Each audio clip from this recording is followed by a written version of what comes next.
I want to teach you how to make $1 million. But let me teach you, first of all, how not to make $1 million. I want to teach you how to make $1 million. Steve Martin said, if you want to be a millionaire, the first thing you've got to do is make $1 million. I love that. But let me teach you, first of all, how not to make $1 million. Was it Woody Allen who said, I'm not afraid of dying, I just don't want to be there when it happens? You know, like, you've got to know what not to do. Here are 6 things I believe that you should not do if you want to make $1 million. And I'm using that as a nice round number. I'm not attached to the number. Number 1, this is what you do not do. Invest everything you have in the next sure thing that all your friends or the press are constantly talking about. I decided about 7 or 8 years ago that I was not going to invest in crypto when my barber kept trying to convince me that I should be investing in crypto. Now, I'm not saying I was prescient. I could have been wrong, but I know there's the story about Andrew Carnegie before the Wall Street crash, who when his shoe shine guy said, hey, you should buy these stocks and shares, went back to his team and said, sell everything. And so if you don't want to make, if you do not want to make $1 million, or rather, don't do this if you want to make $1 million. Don't listen to everything that people are telling you is a sure thing. Number 2, read every article with the title, The Fastest Way to Become a Millionaire, or The Fastest Way to Make $1 million. Guaranteed you're not making that money if you're reading that kind of stuff. Here's one other thing not to do. Cut out lattes. All those financial articles that tell you, save the money on those lattes, you'll become a millionaire. Next one. If you want to make $1 million, don't do this. Watch the mainstream news and believe the financial experts.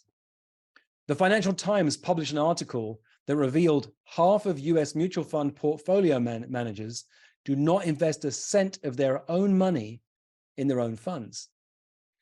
Philip Tetlock explains that experts are not rewarded for being right, they are rewarded for being experts. They are right less often than simple rules or random picks. And the more prominent the expert, the less accurate they are. It's not that experts lack expertise, it's that being considered an expert requires overconfidence and carefully selected dramatic opinions, especially if you're on TV. So those are the people you do not want to listen to if you want to make a lot of money. It's counterintuitive, right? Because these are the loud voices, they speak the loudest, they're on TV. Shouldn't I be listening to them? Number 5, be driven by jealousy or comparison. They will steal away your joy and take away your real drive. Jealousy and comparison won't get you to a lot of money. They do, you won't be happy anyway. And here's the last one. I put it to you. If you want to make $1 million, obsessively tracking the money in your bank account, it's not going to get you there.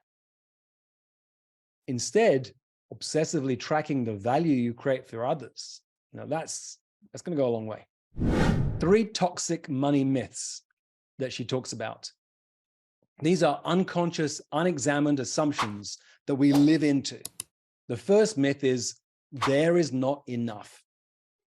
Who has a feeling that's true? Who has a feeling like, yeah, there isn't enough? Like, it just feels that way. Anyone have that feeling? The first myth is there's not enough. I see there's not enough to go around, and somewhere, someone is always going to be left out. So I think thoughts like, I've got to make sure it's not me or my people, or I feel bad about that, but I can't help them until I have way more than I need to take care of me and mine. That kind of scarcity feeling. A lot of us have some of that going on.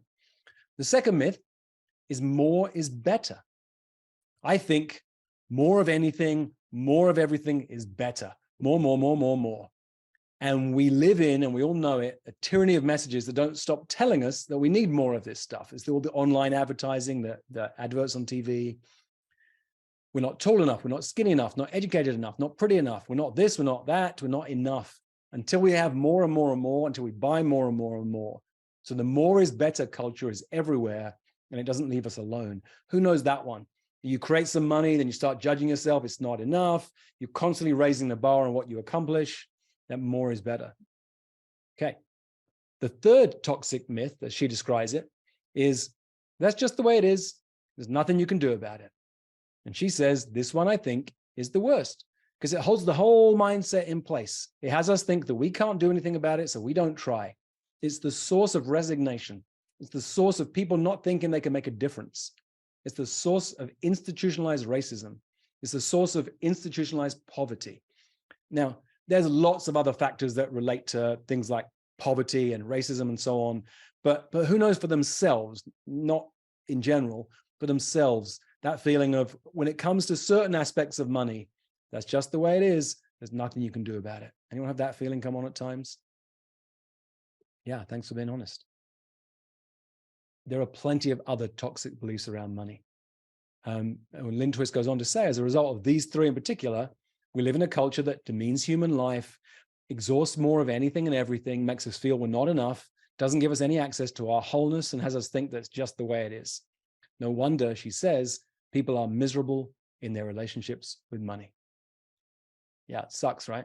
And that's why we've been playing this game for these last few weeks to try and mess with our thinking, to show that there's different ways of looking at this, different ways of playing. If you want to make $1 million, it's best created from the inside out. Freedom is the ultimate form of wealth. Before you make $1 million, define what freedom means to you. Is it the freedom to say no? The freedom not to have to say yes? The freedom to choose who you spend time with? The freedom to choose how you spend your time? $1 million and no freedom? That's no wealth at all. Who's ever made a ton of money at any point in their career with absolutely no freedom and it's crushed them or drained them? Anyone know that feeling, making a lot of money and it's absolutely drained you? Look around the room. Yeah. Number two, if you want to make $1 million, create millions of dollars of value for other people. That's your job, looking at how can I create value for the people I'm spending time with. If you want to make $1 million, help other people to be successful, really successful. It's a great way to make a lot of money, helping others to really thrive in their life and their career. If you want to make $1 million, think that decision through all the way down. What's your purpose for making it? What difference are you going to be making in the world? What are you willing to struggle for? What are you not willing to do? We don't think those decisions through all the way down.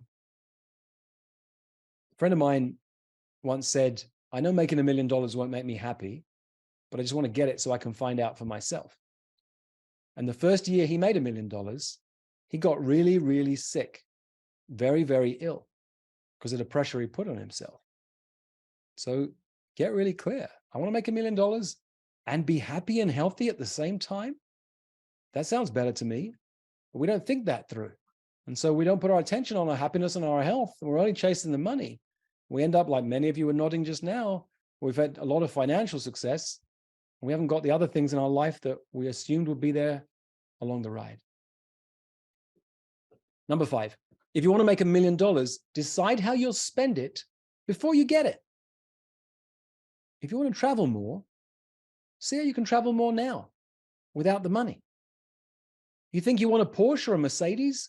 Go and take a test drive in one or rent it for 3 days. Maybe it turns out it's not as much fun as you thought. Hey, thanks for listening.